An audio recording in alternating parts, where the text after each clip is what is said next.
El rendimiento de un implante se determina más que con pruebas objetivas, con pruebas subjetivas.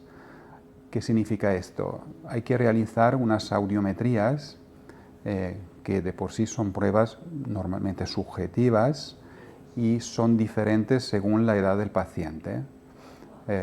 ¿Por qué? Porque niños muy pequeños colaboran poco, entonces quizás son audiometrías comportamentales, o también se puede evaluar la evolución del lenguaje y para niños más mayores o adolescentes serán audiometrías tonales o verbales, que son pruebas subjetivas. Nos tiene que contestar el paciente y decir cuándo escucha, cuándo no escucha y cuándo entiende o menos a qué volumen las palabras.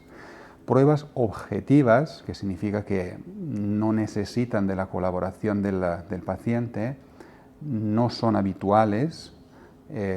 Existe una prueba que son los potenciales eléctricos y pues se estimula eléctricamente el nervio acústico a través del implante y se mide la respuesta eléctrica en el tronco cerebral. Y esta es para ver si hay una estimulación